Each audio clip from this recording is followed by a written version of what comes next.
Yo, yo, yo, yo, yo. Thank you for joining us, guys. Listen, I've not done a live for a long time. I've been busy doing life like a lot of us have to do sometimes. But listen, thank you for joining us again. This is the slightly new direction that we're taking for this channel. Reason being, as I've explained a few times, a little bit sick and tired of talking about modern, independent, feminist-minded females. But today we're going to do a half and half. Today we are going to do a half and half because there's a whole heap of craziness that's been going on, not just in the UK, but across the pond in the States, right? So we're going to talk a little bit about everything. So we're going to do half the show that's hopefully quite humorous. Adangbi, thank you for joining us, bro. We're going to do half the show that's hopefully a little bit humorous, that you're going to get a joke out of, and half the show that is going to be a little bit more serious. So half that's hopefully you're going to get a bit of a laugh out of, and half that's a bit serious. Where we're going to start is this. Listen, if you've been like me watching the crazy, our African-American brothers and sisters, right? You would have seen this nutcase, this megalomaniac, right? This boss, I'm not going to say babe because she's really an old woman. This boss old woman in America called Fannie Willis. Fannie Willie or Fannie? Is it Fannie Willie? Is it no Fannie Willis? Fannie Willis, and her underling Nathan Wade. It's been interesting because this old girl has been sleeping, although she denies it. I've been watching the lead attorney's channel, man. If you've not been watching that, he's been doing an amazing blow-by-blow live rundown of this crazy lady called Fannie Willis, who's the district attorney of some American state. And she's been brought in to do the bidding, apparently, of the Democratic Party, prosecuting Donald Trump. That is what she's been brought in for. But she has been having extra curricular activity with her underling, right? Nathan Wade, a man called Nathan Wade. They're all lawyers or attorneys, whatever you want to call them. But this old girl, this old granny, this woman who should know better, has been sleeping with this man, right? And it's all blown up in her face. It's all blown up in her face, and it's been an eye opener to me to be watching it. And I mean, obviously we're in the UK at the moment, but hopefully going to be in Africa very, very soon with the wife, right? But honestly, it's been the best entertainment for a long time, watching that crazy stuff play itself out. The latest information that I can see is that it seems that the other side has been given access to the phone records. Right, for those of you that don't know, do go and watch it, right? Go onto the lead attorney's channel and watch whatever long live streams he's been doing there. It's been interesting. So those two, Nathan Wade and Fannie Willis, have made the mistake of basically not doing what drug dealers do and buy burner phones, right? Use those and throw them away after every phone call. They're rich enough. I don't know why they didn't do it. So they've been using their own mobile phones, right? Which are traceable. So the other side has basically gone and traced the movement. I think it's the GPS locations of the mobile phones. And all of the cell phone, I hate using the American term cell phone, all of the mobile phone data is there. Right, so they've got all the mobile phone GPS data. This is the other side, and they've been able to pinpoint at least the whereabouts of the phones. Now, it's not a cut and dried case. This is what I learned. You know, you got Fannie Willis, who is a DA, a district attorney, and knows all of the twists and turns of, you know, all of the God, what do you call it? All of the procedural elements, which is basically what she's appealing on, pretty much, more or less. I'm not a lawyer, but that is really the line of her defense at the moment. I mean, she's been caught with her knickers, with her pant, she's been caught exposed. That's the bottom line, as has Nathan Wade. But it's been interesting watching her sit on the stand and basically just get seriously rank with the prosecution. It's just been interesting to watch. It's been interesting to watch a woman, what we may call a high-powered woman, simply sit on the stand and say, who the F, who's going to tell, who's got the gonads to check me? Who's going to check me? Who, you? Are you going to, do you qualify to check me? Subscribe to the channel and hit the bell. Who's going to check me? Are you going to check me? Who's going to check me? Who going to check me, boo? You going to check me? You going to check me, boo? It's been interesting to watch, man. Seriously, I have loved it. I've just been glued to that. So if you don't know anything about that, if you are in the UK or just anywhere else and you've not been watching that SHIT show, right, and a woman basically throw her career down the drain. I mean, the guy that she was sleeping with, I seriously doubt if he's going to be allowed to practice law again. But it's been interesting to watch. It's been interesting to watch a woman simply say, who in this court who can come and check, who can tell me, you know? And not only that, what did she say about her father, right? In relation to Nathan Wade, the guy that she was sleeping with, right? She said something like, there's only one man, because I'm paraphrasing her, but she said something like, there's only one man who has ever told me or bought me or done anything to me or given me anything, and it's my father. Or there's only one man she said something about her father, which it sounds good, but this is a woman who basically is uncheckable, which means she's unmarriageable. And honestly, there's loads of women like that in the West. And that is why, right? That's why I've been focusing on primarily just basically encouraging men to really look at life abroad, just to look at setting up life abroad. That's why I've been doing it. Because look, that's going on in the States. That's not going on in the UK. But the bottom line is there are women like that all over the States, all over the West, all over the UK.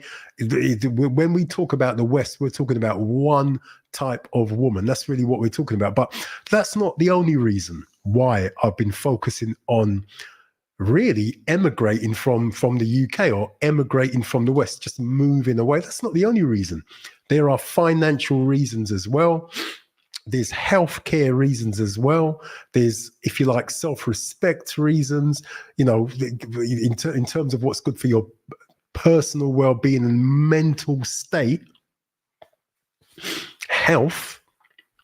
All of those bits and pieces are reasons why I've been focusing on, at least the last few streams, I don't know, the last 7 or 8 streams, been focusing on literally what are the things we as Black men need to focus on when we think about relocating. I mean, obviously, I've been focusing on Africa, specifically Ghana, but you could be looking at relocating to South America. You could be looking at relocating to somewhere in the Far East. Wherever you're thinking of going, there are particular things that we, as Black men, as men in general, have to focus on if we're thinking about relocating.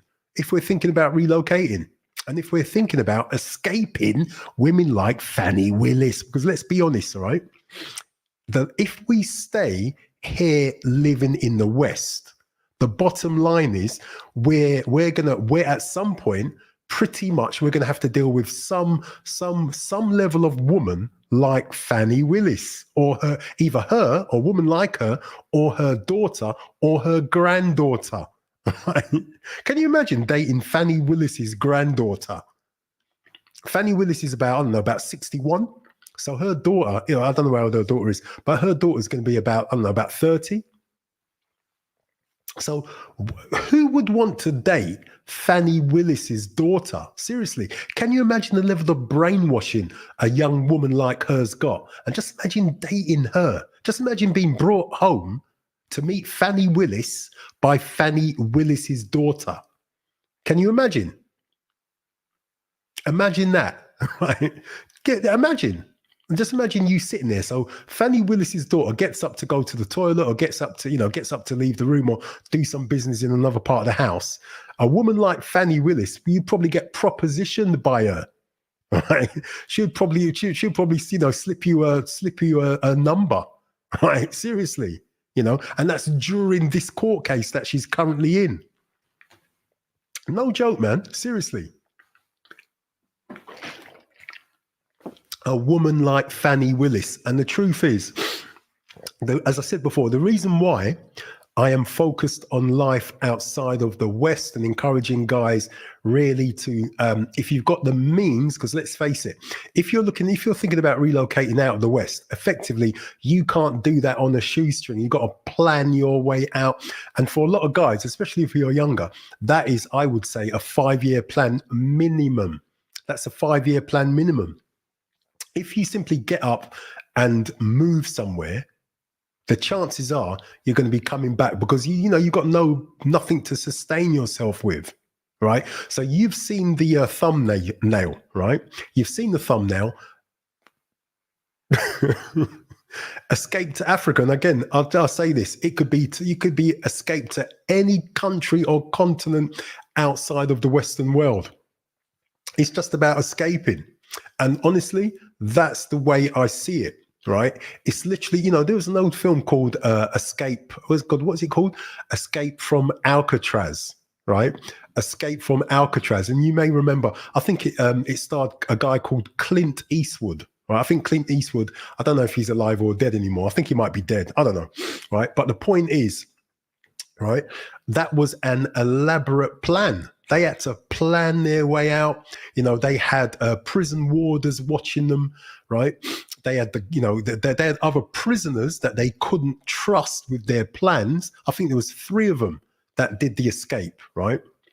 There's 3 of them that did that escape. So they had prison warders watching them. They couldn't trust the other inmates. They had to slowly chip away at the wall and create fake heads. They had to act as if everything's okay. And their plan took probably years, similar to that film called Shawshank Redemption, right?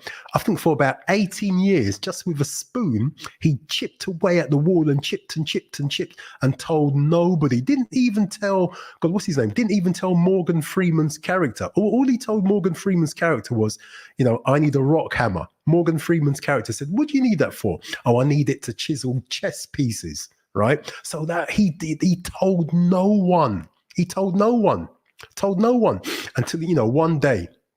And he had to endure some crap, didn't he? If you go and watch Shawshank Redemption, he had to endure some crap. He did, right? And he endured that crap for about 18 years. I think, was it 18 years or more, right? He went from being, he had a full head of dark colored hair, and he went gray. He went gray in the movie. Right. So he had to endure that for years, and a whole heap of nasty, I'm not even going to go into the other stuff that he had to endure. Go and watch the movie. But the point is, one day he said to himself, what was the famous line? Adangbi in the chat. What is the famous line in Shawshank Redemption, right? When the old bloke commits suicide. I can't remember what the lead character's name is in the film, but he had one famous line. Do you remember what that famous line was? Does anybody remember what that famous line was in the movie Shawshank Redemption that he said to Morgan Freeman's character? get busy living, right? Or get busy dying. Get busy living or get busy dying. And to be honest with you, fellas, I want life and life more abundantly for all you men, all of us stuck. And I'm going to use the phrase stuck in the West. Now, for me, it's a prison, but I know that for some people, for some men, and it might be because you got a lot of trinkets, that you got access to a lot of females, or you're earning good money. And I totally get that, totally get it. But, you know, a prison for me, and don't get me wrong, you have to protect yourself no matter where you go. You know, women are not perfect anywhere you go. I get all of that. I really do.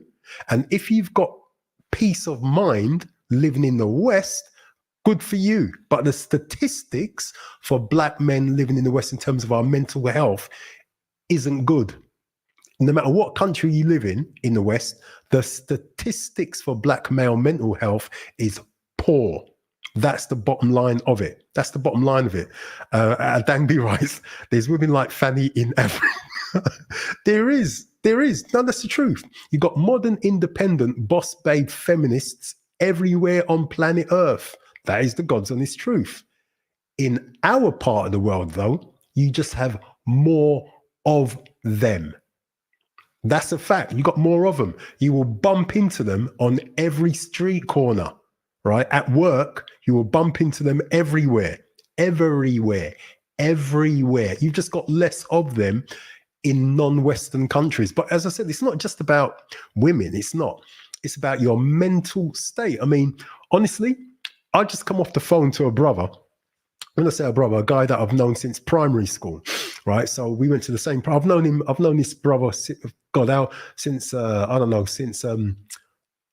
probably when I was about 9 years old, 8 or 9 years old. So that's primary school, right? So I've known this brother for over 40 years, man. Since 77, 78, I've known this brother, right? So that's a long time. 45 years, literally. I found out tonight, right, that another friend of ours, right, passed away from bowel cancer, right? We're all 55 years old, 55, 56. So I found out that he passed away of bowel cancer a few weeks ago, and you know the news has just filtered through to me. So a brother called me up, another brother who's mentally ill, right? Another brother who's mentally ill called me up and told me, he said he's been trying to get in contact with me for a week or so. So he told me we had a chat. I mean, obviously it's a surprise. Then I called this other brother and we had a good chat. You know, we talk from time to time, you know, we grew up in the same part of London. But the point is,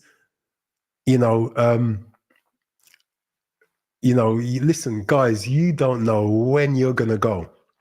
You don't know when you're going to go. And the truth is, growing up in the way we've grown up in our part of the world, right? Our health, our physical health, our mental health, right, is statistically worse than everybody else's. That's just a statistical fact. But when you look at statistics for mental ill health for black people in the West, and you compare that with the mental ill health for black people in black countries, what it is in black countries is the same as it is for white people in white countries. That's a statistical fact. If you don't believe me, go and read the Mind website. Mind is a mental health charity in the UK, MIND. Go and read that. Go and read their website. If you don't believe me, when I read that, I couldn't believe it. And since then, I've done presentations around black mental ill health in the UK. I've done presentations on it, right? And so it's worse than worrying, right? So, fellas, we owe it to ourselves. We owe our health to ourselves. And you only get one life. You get one life. You get one life. One life. Don't let anybody shame you into enduring a crap living situation. And I don't just mean crap in terms of a lack of money, because sometimes you've got, you could be earning £100,000 a year or more. I know guys that earn that and a lot more, but that's not really the point. It's all the other crap you've got to put up with in order to earn it. It's all the other crap you've got to put up with in a country like the UK in order to earn that salary. And, at the end of the day, it's not worth your life. It is not worth your life. It's not. It's not worth your life. You're sacrificing your mental health or your physical health. The whole thing about pouring everything into, and I learned the hard way, pouring everything into what you do during the day, your day job or your career, and sacrificing, not paying attention to your physical health. You might say, well, that's your fault if you don't. But the truth is, far too many, I know personally, far too many black men that sacrifice, and white men, to be quite honest with you, just men in general, that sacrifice those parts of their lives, right, to earn money. And at the end of the day, you've got no guarantee that you're going to be around tomorrow. None at all. None at all.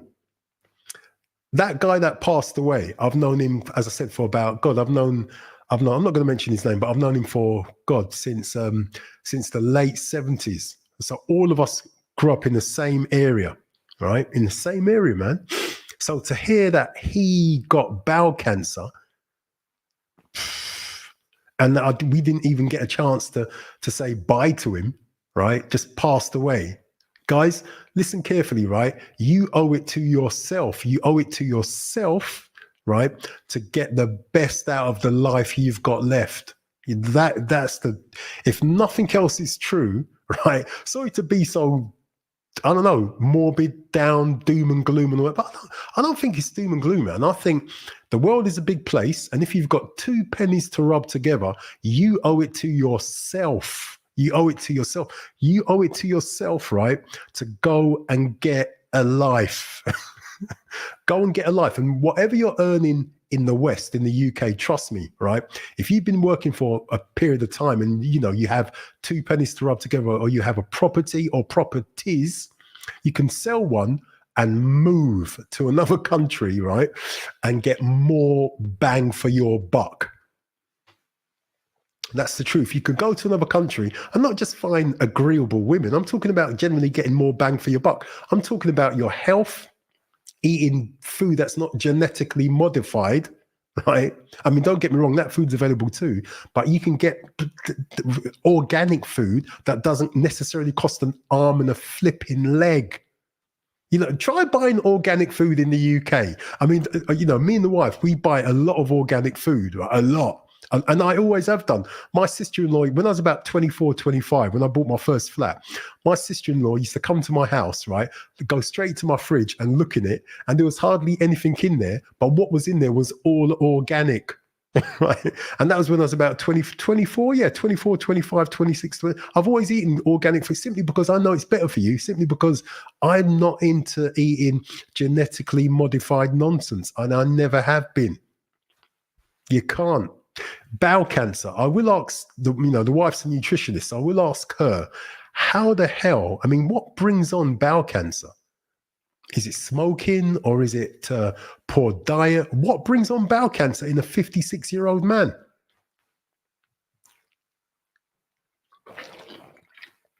What brings on bowel cancer in a 56-year-old man? The Dangby writes, there's a greater probability of running into a self-interested, self-entitled, overinflated ego, prideful, of a fanny type in the West. Absolutely. North America, Western Europe, than there is in Africa. And well, yeah, some of the reasons why, without going too far into it, because we'll be going off track. Some of the reasons why is because you've got so many safety nets in the West, right?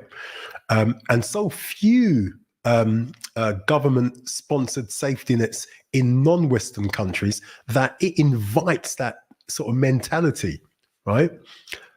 But that's good if you're a man. It's good if you're a man. It's as simple as that. And it's good for families as well. That's what it is. There's less incentive to break families. There's less incentive to do that. But do go, as I said, do go and watch that case, right? Go to the lead attorney's channel. It's honestly, it's entertaining. It's bloody hilarious, right? It's also a total eye opener. And the truth is, that is the type of woman that most women in the West want to be. That kind of rank, sort of feisty, uncheckable old boss, not babe, because you got the phrase boss babe, but I think babe is kind of like stretching it for Fannie Willis. So I don't know, what would you call her? Boss man? To be honest, right, she's looking for a wife. Fannie Willis is basically looking for a wife. Adambi writes, the fresh food back in the 80s was probably healthier than today. Yeah, well, absolutely. Of course it was. Yeah, of course it was. You had less pesticides and crap, right? Less genetically modified foolishness in the supermarkets, and you got more for your money. Listen, we all know that what you buy in the shop today, right? All of the packets have shrunk, but you're paying more. All of the packets have shrunk, but we all know we're paying more. And I know you've been, like me, you've been to the shop, right, and seen things that you used to buy or that you do buy, and you thought to yourself, hold on, is that packet smaller? The price is the same, but I'm sure it used to be bigger than this. And we've all done that. All of us have experienced that, right? In the last year since COVID, everything's gone up in price and things are more expensive. So the only way they can keep the price the same is if they give you less. The only way they can keep the price the same is if they give you less. And that's the truth. Adambi writes again, your comments are great, Adambi, keep them coming, bro. Adambi writes, the women are incentivized to be this way. Men chase them away, or at least men should chase them away, or at least men should run, basically. That's the bottom line. That is the bottom line. So so you've seen the title of the stream, right? Escape to Africa. And as I said before, really, you can escape to, and I would advise personally, right, if you've got 2 pennies, 2 shillings, right, 2 cents to rub together, right, if you've got property, if you've got any kind of asset that you can remortgage, right, I suggest you think about remortgaging it and buying somewhere, a bit of land, a house or somewhere, not that you consider buying on another continent that you have become familiar with. You've got to do your due diligence. You've got to do your homework. If you check my last few streams, you would have seen that I've been focusing on apartments, land, and houses and property and all the rest of it in Ghana. We're going to be looking at properties and land and all the rest of it on, in other African countries and other continents as well. I've just been focusing in on Ghana simply because I'm familiar with it.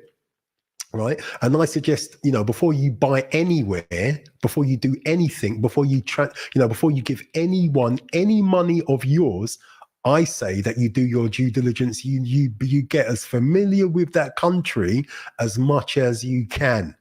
Right. There's a lot to learn about a country. So don't give a penny to anyone until you know it as much as you know the country that you were born in. Yeah. The country that you were raised in, rather, right? That is the level of familiarity I would suggest you get, and learn the language. And I'm poor at languages. I'm terrible at learning languages, but me and the wife, we've set our part of one of our goals is to learn tree. I can't even say that right? Tree. A Ghanaian friend of mine was saying, nah, you're saying it wrong. Tree.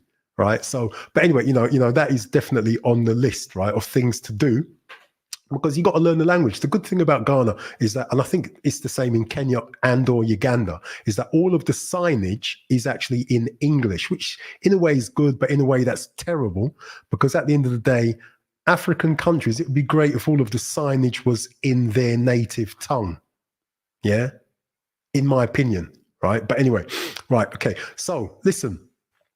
All that said, right, what we're going to do, we're going to look at what I think is quite a funny story, right? We're going to do that first, and then we're going to have a little chat. We're going to probably revisit the chat that we've been having, all right? But what I'm going to do, I am going to bring this little story up, right? Let's bring this up. Let's have a bit of a laugh, right? So, let's do that. Let's do that.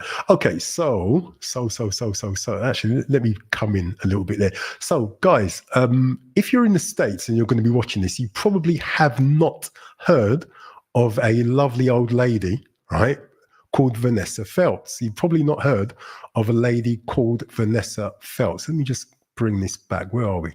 Right, there we go. Right. So 1 minute. So this is what Vanessa Feltz looks like, right?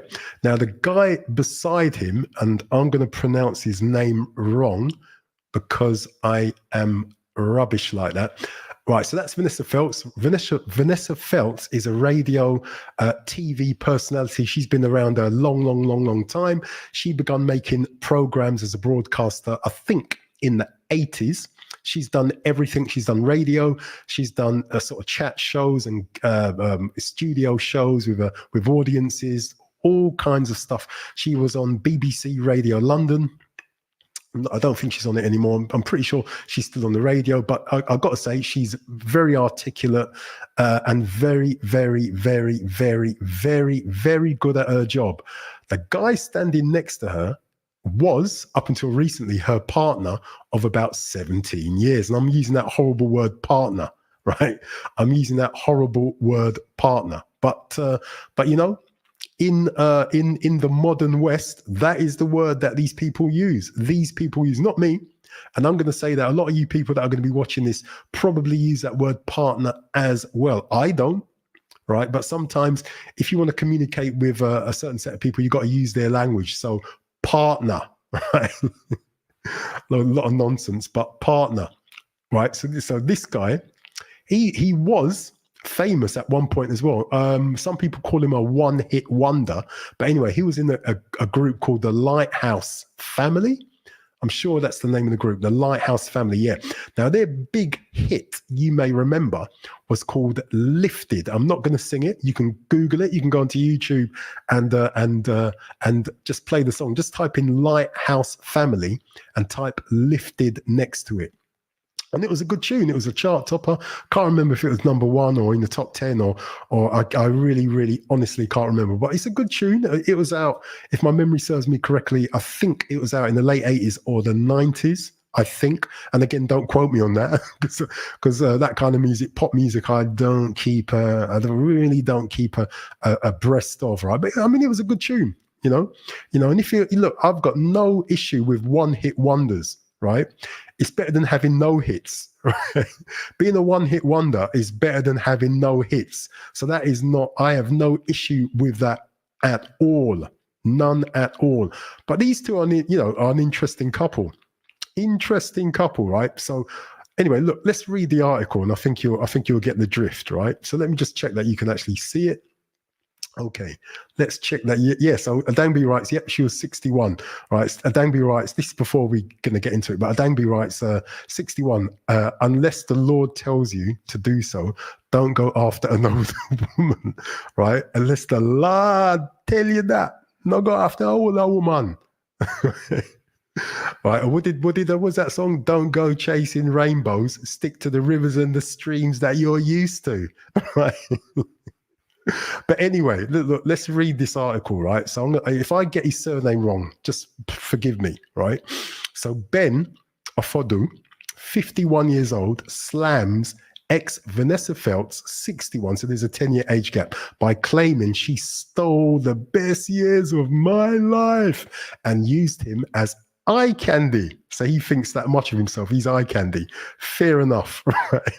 As eye candy, as he admits preferring relationship with girlfriend Precious Muir. That's his new bird, 34 years old, who's 17 years his junior, right? So 17 years his junior and almost 30 years younger than Vanessa Feltz, right? So he's gone from a 61-year-old to a 34-year-old woman. Right, let's carry on reading. Ben Afodu has slammed ex-girlfriend Vanessa Feltz by claiming she stole the best years of my life and used him as eye candy. Right. Okay. So, I got it wrong. I totally got it wrong. The group is not the Lighthouse Family. Forgive me. No, I got that wrong. Forgive me. That's why I get all these 80s and 90s groups completely mixed up. The group is called Fats and Small. Forgive me. Really. So anyone who's watching this, forgive me. The group is called Fats and Small. I do all the bloody same anyway. Anyway, the group's called Fats and Small. Right. So the Fats and Small singer, 51, told Mail Online he prefers being with his new young girlfriend, Precious Muir, 34 years old, because the 10-year age gap between him and Vanessa, 61, bred insecurity. I wonder in who? It has been just over a year since Ben and Vanessa ended their 17-year relationship after this morning Agony Aunt accused him of being unfaithful. He later admitted that he had slept with one woman and shared inappropriate texts with another. Carry on reading. But since Vanessa went public, Ben says he has been left picking up the pieces, with his ex spinning a narrative to make him look like the bad guy, when he felt he had also been mistreated by her. Then along came Precious, my precious. Along came Precious, who he says makes him feel like he's 34 again, the same age he met his former fiancée, Vanessa, who he claimed never wanted to marry him anyway. Now, guys, why would this woman not want to marry a young stud like this? Why would this lovely, mature lady not want to marry a young stud like that? Now, remember, this woman, right? This woman divorced. She was married before. I think her white husband that she was married to since, I think they got married quite young. She married her ex-husband very, very young, no doubt. And then they got divorced, right? No doubt she got a fair old tidy settlement out of that. And you got to remember, she is a presenter in her own right. Why would this woman not want to marry him? Remember, he's a one-hit wonder. She has money. And that's the reason, in my opinion, why she never wanted to marry him. It's that simple, right? It's that simple, in my opinion. It's that simple, literally, in my opinion, right? Let's carry on reading. So can we get a good look at these two? Can you actually see this? Let me just make sure you can actually see it. Yes, you can. Right. So let's have a good look at this, right? So that is who these two are, right? That's called a 17. That is what a 17-year age gap looks like. Right? That is what what's them shoes he's got on his feet, man? Anyway, right, that's what a 17-year age gap looks like. All right. Okay, so Ben has slammed his ex-girlfriend. Do you call, is that what girlfriend? I don't know if the phrase girlfriend applies here. I don't think the phrase girlfriend can apply to this, but anyway, let's move on. Right, so Ben Ofodu has slammed ex-girlfriend Vanessa Feltz by claiming she stole the best years of my life and used him as eye candy. And that picture's from 3 years ago, right? So that's a 3-year-old picture. That's a 3-year-old picture, right? Okay, and this is what his new woman looks like, right? So that's what his new bird looks like, right? Now, this woman, to my knowledge, I've done a little bit of reading around her, is an actress, and she does a lot of other stuff as well, but we'll read about her a little bit later on, right? So this is his new missus. That's his new bird, all right? New bird. Right. The Fats and Small singer told Mail Online he prefers being with his new girlfriend, Precious Muir, because the 10-year age gap between him and Vanessa bred insecurity. Right, so this is what Vanessa looks like. And I want to say she's talented. You know, she's won awards for her broadcasting on the radio. And, you know, she is good at her job. She is. She's interesting. She's funny. All of those things, right? She is a good listen. I've got to say that. She's been on the radio for many, many years. She's hilarious. She's hilarious, funny, intelligent, all of those bits and pieces. And she's also 17 years older than him. Right? Okay. All right. So let's carry on reading. Right. It has been just over a year since Ben and Vanessa ended their 17-year relationship. 10 years older than him. They were together for 17 years. 17-year relationship after this morning, agony aunt accused him of being unfaithful. Carry on reading.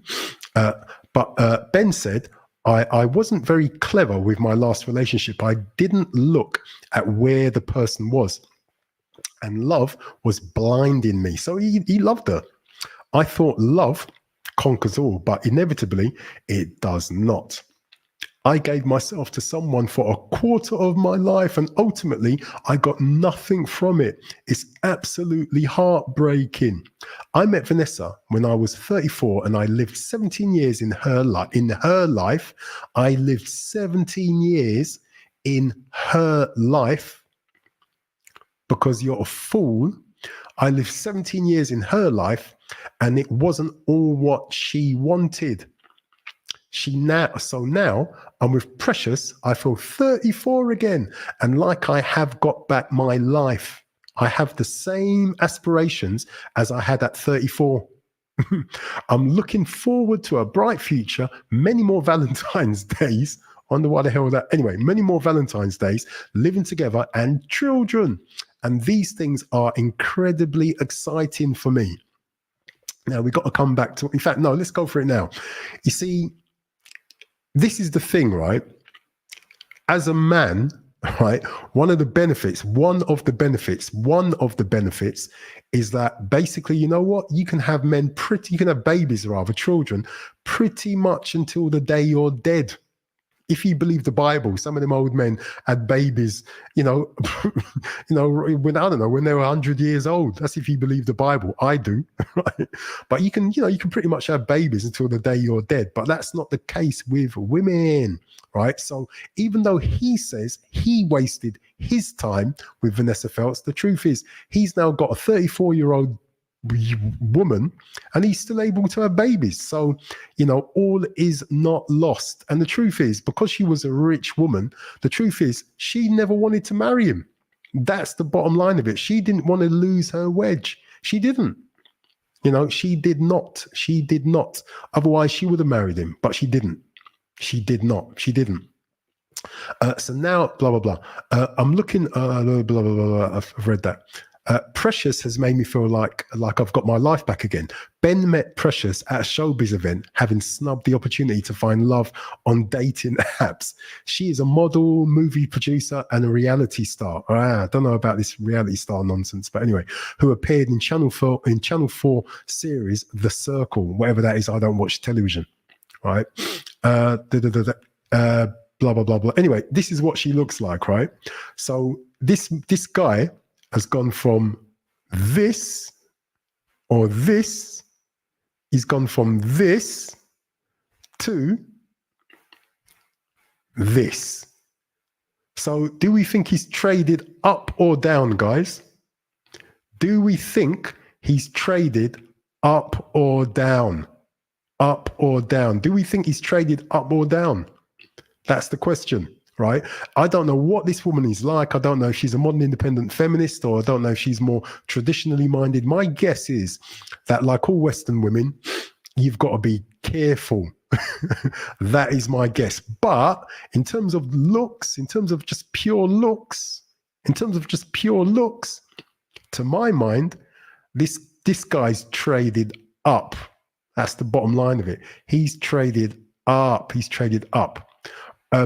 Now, there's lots of film online with Vanessa talking nonsense about her ex, about Ben, but I'm not going to bother with any of that because I don't know how the copyright works and all the rest of it. And I want to make sure this stream nothing happens to this stream. He says the pair are on the same page and are honest with each other about their future and where they see their relationship going.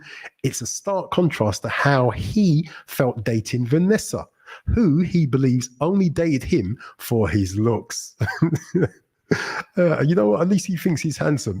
Guys, you've got to believe that you're handsome. You've got to believe that you got the look. You got to believe that, man. You got to believe that you got that look. You got the look, Prince. You got the... Anyway, let's move on. Looks, and to make her feel young and hip. He explained, I was so in love, but I felt like I was being strung along and she just wanted a bit of arm candy, whereas I wanted marriage and kids and real love. For her, I felt I was just a convenience. I was a cooler, younger guy that gave her a youthful appearance. You're a jackass, then, mate.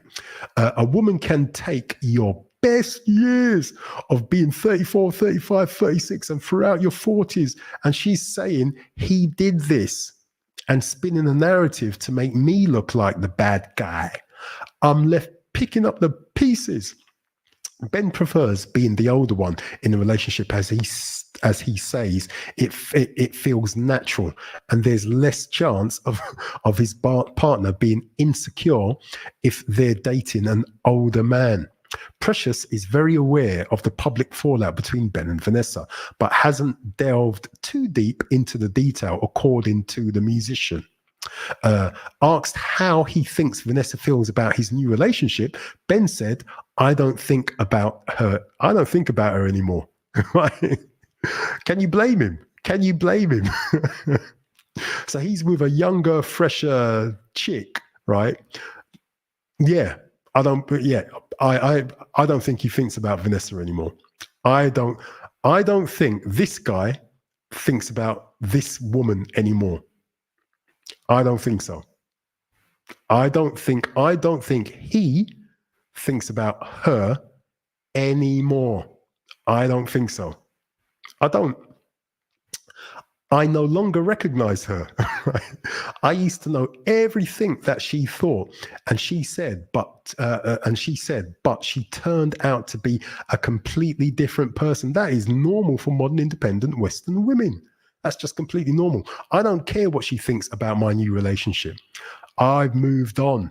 I felt used and like I was a nice adornment to her life. Sometimes you have just got to move on.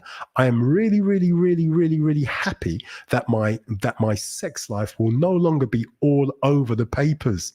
The subject of marriage is a sensitive one for Ben, given how much he wanted to tie the knot with Vanessa while they were still together. And he's still angry. His ex-fiance gave him false hope that they would one day get hitched and she should have settled down with somebody else rather than lead him along. He said before anything happened, 15 years had passed, and then she became as bold. I mean, to be honest, right, that's his fault. That is all his fault. That's all his fault. You can't blame her for that. That is his fault. Men and women stay where they want to stay. No one, twists anybody's arm to stay in any relationship that they don't want to stay in. So there must have been something there that was keeping him there. For 17 years? So that is completely his fault. So now I don't agree with him about that. But what's interesting for me is just the whole thing that, you know what, at the end of the day, this guy has basically, pretty much, and and this is the thing about most men. As long as you keep yourself in shape, and you look after yourself, right? There's always going to be a woman that you can basically get with. There just always will be, as long as you keep yourself in shape. You're not crazy, you're not mad, you've got all your limbs and all the rest of it, and you've got two pennies to rub together, right? There will always be, can always be, if you want it, another woman. It's just a fact. And let's face it, he's still a celebrity, and he's not necessarily a rich one, but he's still a name. People still remember his one hit, right? That's the truth of it. He said before anything happened, 15 years had passed, and then she became as bold as to say, I'm never going to marry you. And I know she says she just doesn't want to get married to the wrong person. And it's like, who are you? Who are you trying to kid? It becomes very, very embarrassing doing interviews together and coming up with reasons why we're not married, why we weren't married. She should have said she didn't want to marry me. Ben continued, she will never get married. I could bet anyone £1 million. Instead of coming to someone like me, who was young, in the prime of their life, and leading me down the garden path, she should have gone for a property developer called John or something like that. Mail Online approached Vanessa, blah, blah, blah, blah, blah, but she didn't want to obviously talk to them, blah, blah, blah. I'm not going to bother reading all that. It's just more stuff. But yeah, I just found it interesting. I found the whole scenario quite interesting. I don't think there's anything more about that. I found that quite interesting, you know, and the fact that you know, at the end of the day, he's gone, as I said before, he's gone from that, right, to a woman, to a woman like that. That's been his, my Mac's going a bit weird. That's been the course of his life, right? So what I want to do, I'm going to quickly, it's called an upgrade, Adangby. Adangby calls it it's an upgrade. That is what an upgrade looks like, man. That is what an upgrade looks like. So what I'm going to do, I'll just drop that down. I am going to bring up, right? Let me bring up something else. Just make sure I've got the right thing. All right, whoops. This Mac's got a mind of its own at the moment. Right, okay, cool. So what I want to do, hopefully you can hear me loud and clear as well. Yeah. So what I want to do, I want to bring this up. All right, so let me see that. Right, okay, cool. So let's bring this in, right? All it is just I'm not going to read the article again. It's just really pictures of her, right? So this is what she looks like, right? To be honest, I don't like the eyebrows. I hate when women paint eyebrows on, and I'm really not into fake hair. But as Adangby says, yeah, that's an upgrade, man. That is an upgrade. At the end of the day, that is an upgrade, right? But who is Precious, and what has she been in? Let's take a closer look, right? So Ben met Precious at an event, blah, blah, blah. People recognize Precious from her time on the first series of Channel 4's The Circle. I don't really watch a lot of TV, so I've got no idea what The Circle is. And she's also appeared on seasons 1 and 2 of Open House. I've got no idea what that is. Precious has also made numerous appearances on GB News, where she's openly stood her ground on topical subjects and defended herself on previously attended Playboy parties at Hugh Hefner's mansion. Actually, I don't know if this is an upgrade, man. Adangby, I don't know if this is an upgrade. Seriously, man. I don't know. I mean, she looks better, but I don't look. This woman's been to Hugh Hefner's Playboy parties. Right? I don't know. Oh, Lord.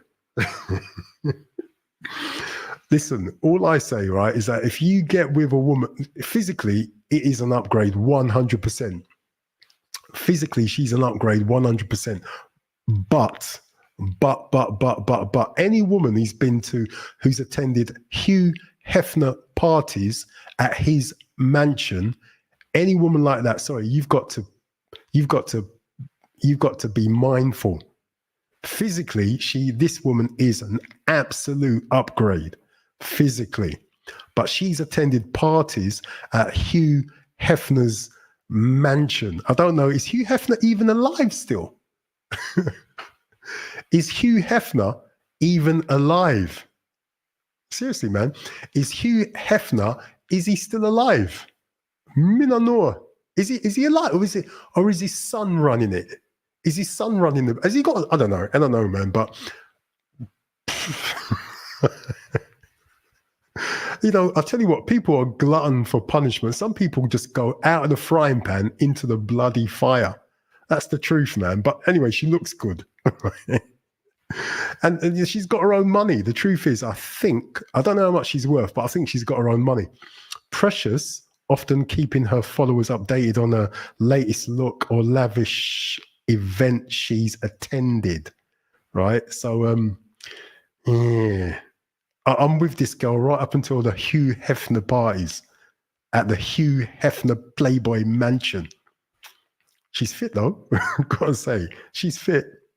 And look at the smile on his face. He looks like the cat that's got the Kareem, right? Look at his face. He's funny. Look at that man's face. Bloody hell, right? But she's fit though, I've got to say. Anyway, let's move on. She often shares clips of her time on GB News over on her Instagram account. Bloody hell. So this girl's all over social media. Instagram account, which boasts 253,000 followers. I've not gone and had a look at it yet. I don't know if I could be bothered. The brunette beauty also... Brunette? Brunette? This is a black woman.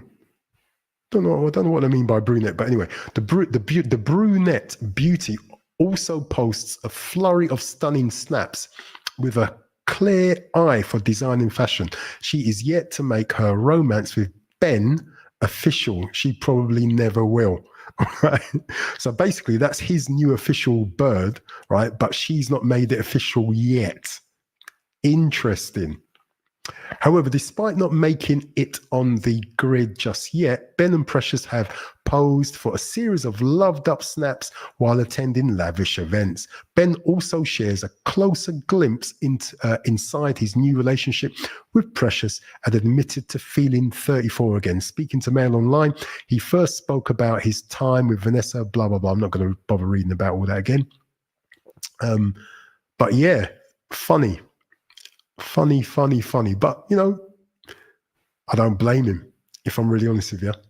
I don't blame him. I don't blame him.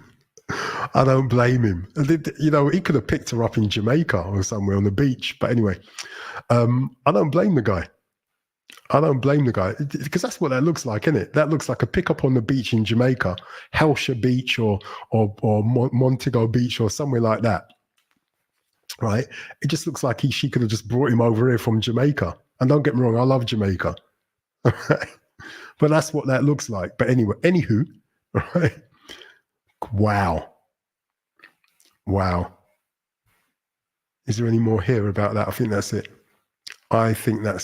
But all right, let me drop that nonsense down, right? I just thought that was hilarious, if I'm really honest with you. I mean, you've probably seen that already. I just thought that was hilarious. Adangby writes, he's dead. Not sure what you mean by that, Adangby. Please explain. I just thought that was funny, man.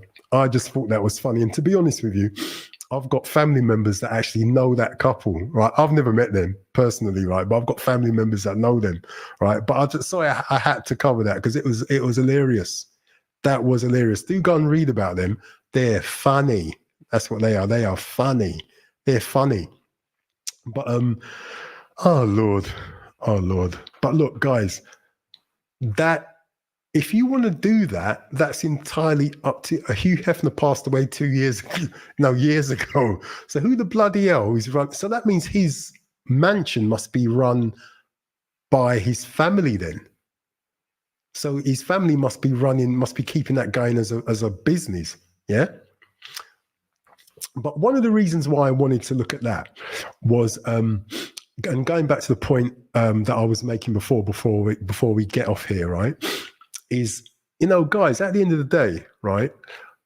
I'm not saying that all that's left for us here are Vanessa Feltz's, right? But, you know, a woman like Vanessa Feltz, she is akin to a Fannie Willis. What do those two women have in common? I'm not going to use the word babe, but they're boss women, right? Dating younger black men, and effectively they run the lives of these younger black men. Both of them, you know, in Fannie Willis's case, I think his name's Nathan Wade. He's 51, same kind of age as this guy Ben Adofo. If I'm screwing up his surname, right? But yeah, both dating younger black guys. And to be quite honest with you, right, guys, you know, those two men, they made the choice to deal with those older women, right? You know, they made the choice to deal with those older women. Nobody twisted their arms. Nobody said, they didn't say, you must come and clap these cheeks. Nobody said that. They made the choice to do it. They made the choice to do it. But, in our part of the world, we've got a certain group of women to choose from, right? You've got these kind of women, the Fannie Willises, the Vanessa Feltzes, right? You've got these kind of older women, right? And then you've got the younger sort of modern, independent, sort of feminist-minded females who basically, well, it's up to you if you want to do that. I'm not going to bother talking about the women, but it's up to you if you want to do that, right? That seems to be the landscape. You've got some lovely, great, brilliant, traditional women, but there's only a few of them. There's only a few of them. There's only a few of them. The Bible says, he who finds one finds a good thing and obtains favor from the Lord. What that scripture means is that wives, traditional wives, are as rare as hell. So I didn't mean to use the hell bit, but they're rare. That's what the scripture means. Women, decent traditional women are very, very hard to come by.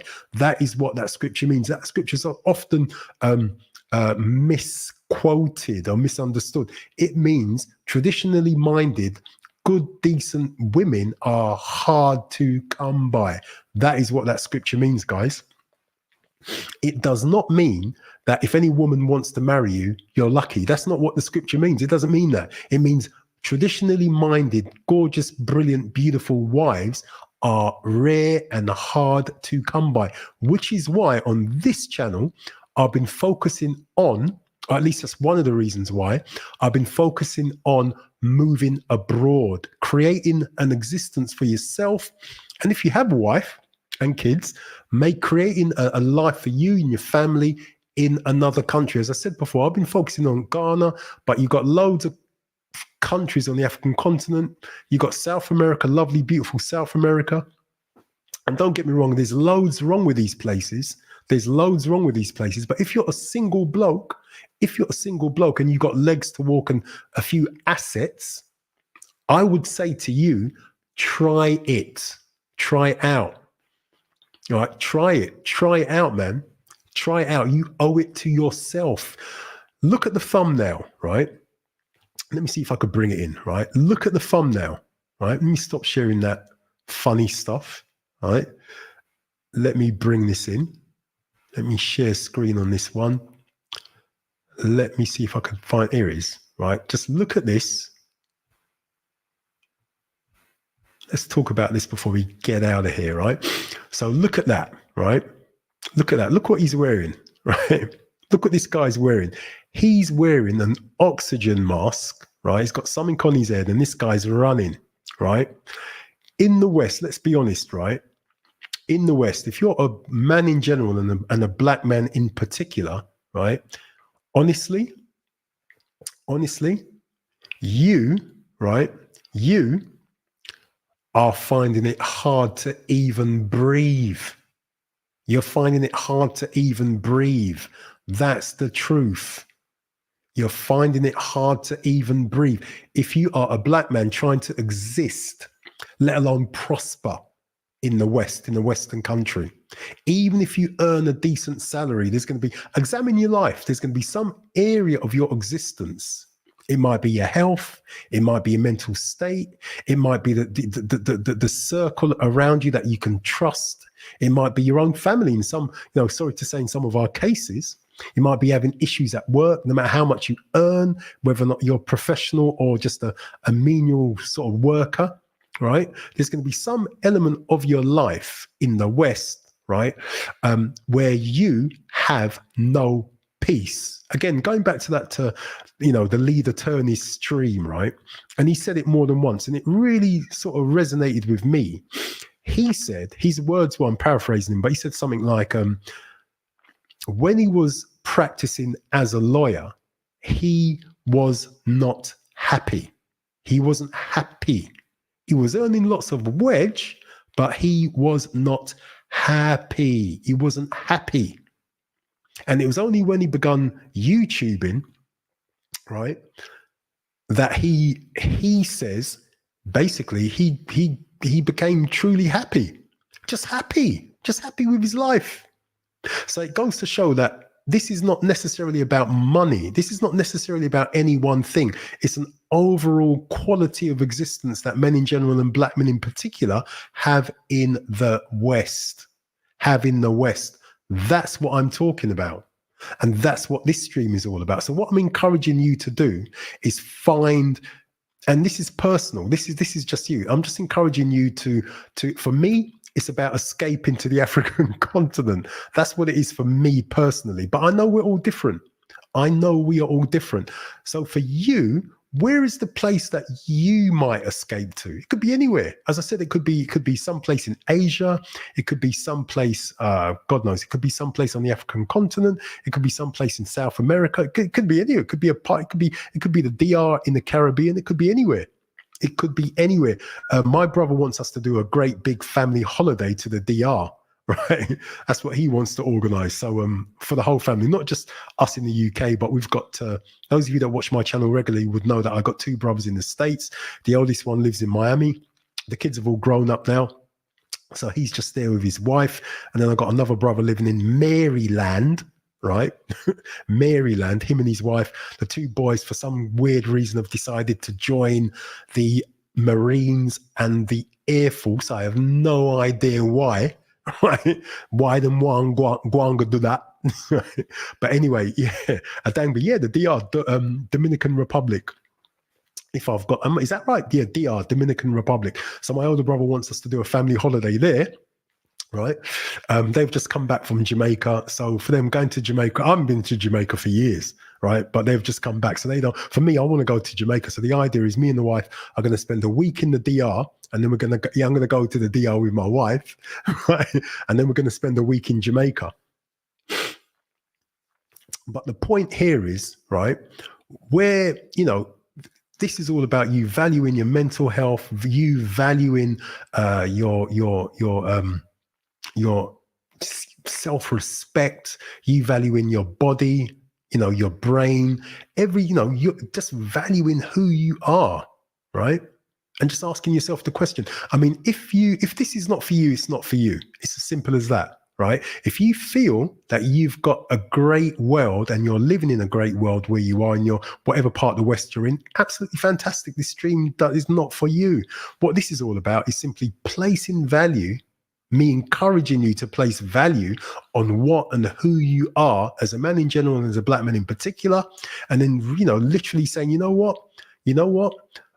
I am, my existence doesn't have to be a narrow one, simply related to and hemmed in to my part of the West. No, my world, my community, if you like, is a global one.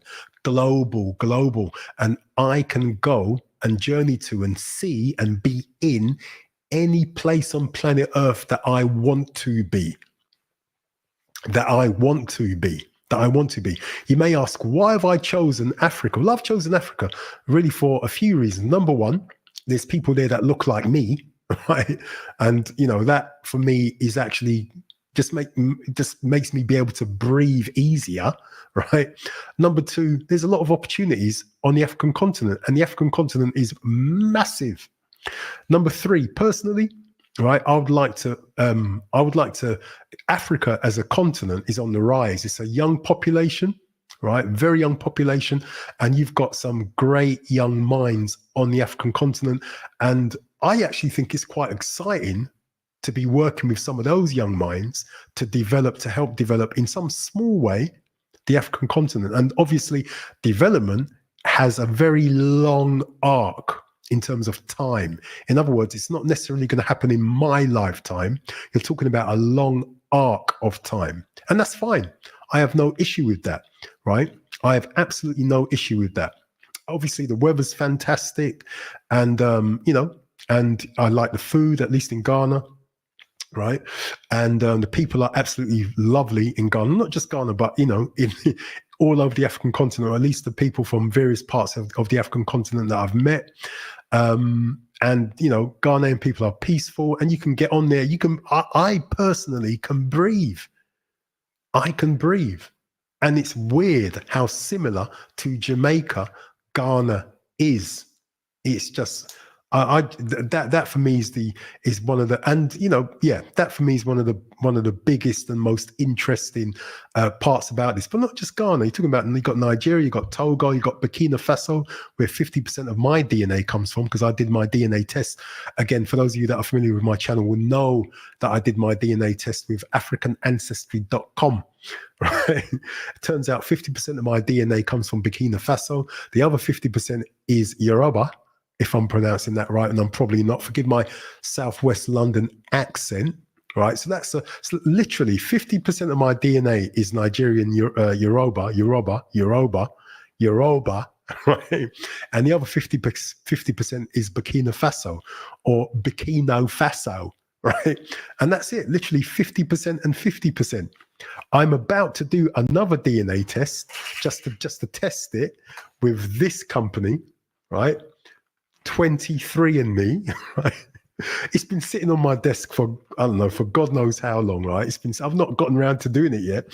So that one's been sitting, I just find it interesting, man. That one's been sitting on my desk, I don't know, God, a good couple of months now, I think, at least 6 weeks. I've just not gotten around to doing it.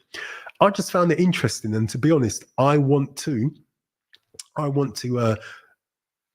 corroborate the result I got with African Ancestry. That is why I'm doing a second DNA test, right? That's why I'm going to do a second one.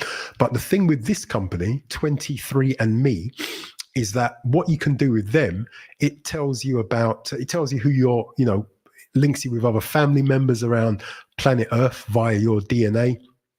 Just make sure you're not a robber or a thief or a criminal or done anything dodgy, because it will also convict you, right? So, and it helps you to find out if you've got any sort of hereditary illnesses or diseases, if you're susceptible to things like that, which I think is actually quite healthy and handy, good for your family, basically. So there's a lot of reasons why I wanted to do the DNA test with 23andMe, right? So there you go. Jamaican said West Africa and the Caribbean are identical. They are. The food, we eat pretty much all the same foods, prepared differently, but eat pretty much all of the same foods. Yeah.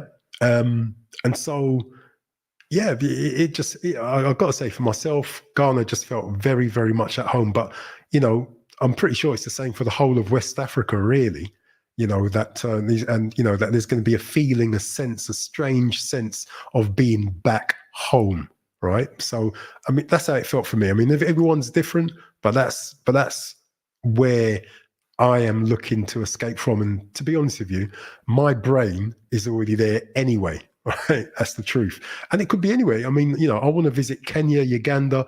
I want to visit Zimbabwe. I want to do the whole African continent while I've still got legs to do it, while I'm still alive. And as I started out saying at the very beginning, my friend who passed away, recently due to bowel cancer, I've begun talking about that at the beginning of the stream.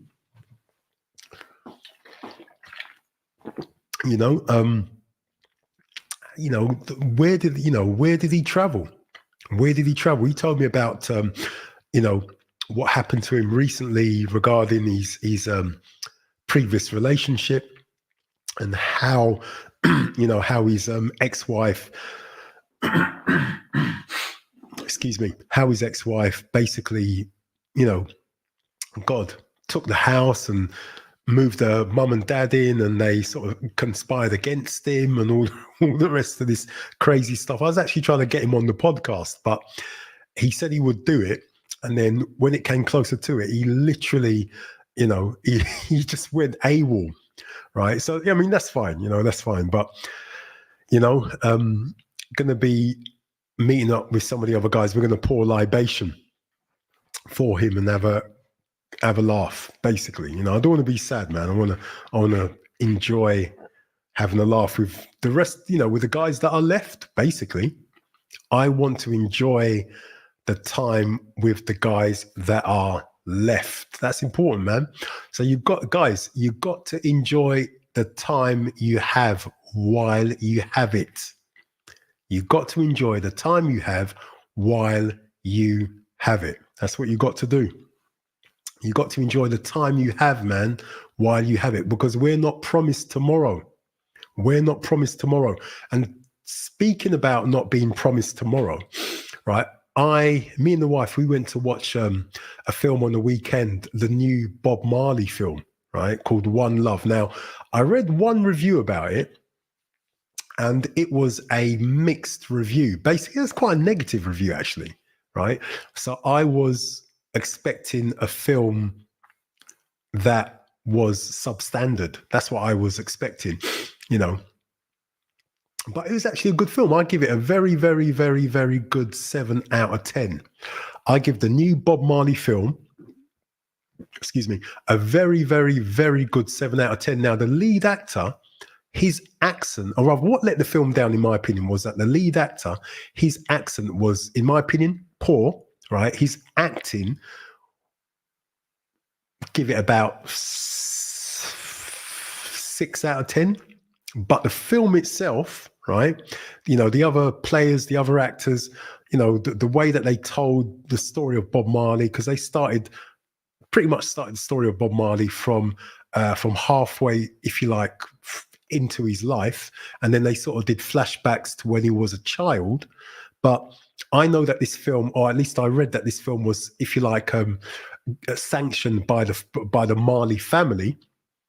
And they, you know, clearly told the story of how he got cancer, right, in his toe, and I think in his one of his big toes, right.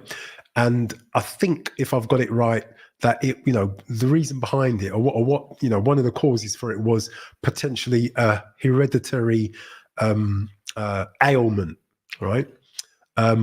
So, you know, quite interesting, because a lot of people, including myself, just thought he got cancer from smoking marijuana. That's just what I thought, but I don't think that's correct, basically. So it was, you know, you know, I know that this one, from what I read, was sanctioned by the family. So, you know, there you go. Personally, I would have liked to have seen more of the other players from the Wailers, right? Probably speaking a bit more, Peter Tosh and other people, just basically, you know, it's probably, I know this is the story of, but it was the story of Bob Marley, but I would have liked to have seen a little bit of them. Maybe that could be another film. Maybe the story of Peter Tosh and other members of the Wailers, you know, where they went and what they did and all the rest of it. Because let's face it, a lot of these stories have simply not been told. Right? A lot of black stories, a lot of stories have simply not been told, you know, just not been told. So, you know, the story of Peter Tosh, there's so many Jamaicans and Caribbean people in general, right? You've got the Haitian Revolution, that story's never been told. You got the Cuban Revolution, that story's never really been told in film. Little bits, but not a lot. You got so many stories. You got the story of Paul Bogle in Jamaica, Sam Sharp, and all of the other revolutionaries. Their stories have simply not been told, and let's face it, probably will never be told through Hollywood. Never. So it's great to see this film, and believe it or not, I couldn't believe it. When the credits were going up, I'm pretty sure I saw that Brad Pitt was the executive director. Don't quote me on that, but I think Brad Pitt, is the executive director of this movie. So I'm kind of guessing that possibly, although I might be wrong, some of the money came through via Brad Pitt. Right, and I might be wrong. So you know, well done, Brad. Well done, Brad. Right. So I give it a very, very good 7 out of 10. Right. I think it's worthwhile going to see. I think the film is worthwhile going to see. Right. Yeah. So yeah. Anyway, right, guys, listen. We're over 1 hour, right? So hopefully you got something from that. Today's Wednesday, so I'm gonna stream again on Friday, right? And I'm gonna do a follow-up to this, right? So guys, hopefully you got something from this. Subscribe to the channel if you've gotten this far. Share the stream as well, and hit the like and hit the bell rather, so that you get notifications every time I do go live. And guys, I'm out. Adangbi, thank you for joining us, bro. Adangbi writes CIA. CIA. Well, no, the CIA were involved. For those of you that don't know the history of Jamaica, the CIA were involved in the elections or the gun battles between Manley and Siaga, right? So they were directly, because what they did, they basically supplied both sides with guns, as I understand it. And Siaga was the CIA's man in Jamaica. That's just the way it was, right? So, and you know, to be honest, the whole of the Caribbean is pretty much controlled, right, by America anyway, and always have been, or at least after the British left, the CIA and the Americans moved in. All right. You know, let's not get it twisted. Let's not get it twisted. All right. Okay, so yeah, do go and watch that Wailers movie. It's called One Love, right? The story of Bob Marley. I think it's worthwhile going to see. No doubt you're going to probably see some inaccuracies there and all the rest of it, but generally speaking, I think it's worthwhile going to watch. It's worthwhile going to watch. Adangbe writes, Siaga was CIA, part American agent. That's the history, man.